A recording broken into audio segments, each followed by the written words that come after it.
నమస్కారం. నా పేరు శ్రీరామ్ శర్మ.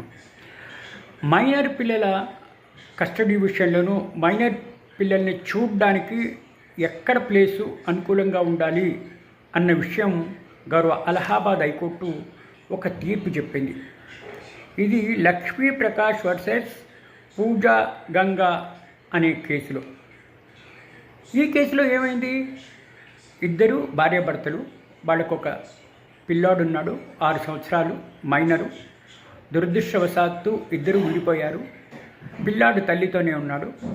పిల్లాడి కస్టడీ కోసం ఫ్యామిలీ కోర్టులో తండ్రి గార్డియన్షిప్ అండ్ వాక్స్ యాక్ట్ని అనుసరించి పిటిషన్ పెట్టాడు. కేసు పెండింగ్ ఉంటుండగా నా కొడుకుని నేను యాక్సెస్గా, అంటే వారానికి ఒకసారో 10 రోజులకు ఒకసారో చూడదలుచుకున్నాను, కాబట్టి విజిటింగ్ రైట్స్ ఇవ్వండి అంటే సదరు ఫ్యామిలీ కోర్టు విజిటింగ్ రైట్స్ ఇచ్చింది. ఈ పిల్లాడిని లోకల్ జ్యూడిక్షన్లో ఉండే పోలీస్ స్టేషన్కి తీసుకువెళ్ళాలి, అక్కడ ఈ పిల్లాడు చూడాలి అని.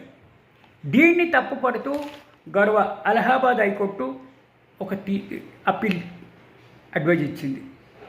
ఇట్లా పసిపాపని పోలీస్ స్టేషన్లో పెట్టి చూపించడం ఏంటి? ఇది వాళ్ళ మనసు గాయపరుస్తుంది.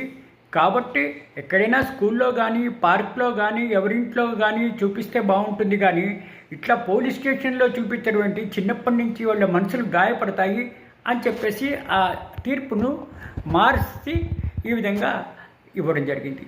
అంటే దీని అర్థం ఏంటి? ఎవరైనా సరే యాక్సెస్ ఆర్డరు, ఇట్లా పిల్లల్ని చూడడానికి విజిటింగ్ రైట్స్ ఫ్యామిలీ కోర్టులు పోలీస్ స్టేషన్లో చూడాలి అని ఆదేశాలు ఇవ్వడానికి వీల్లేదు.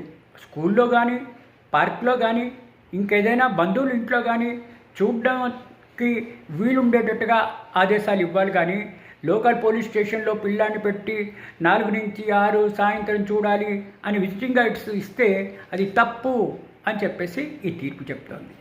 Thank you.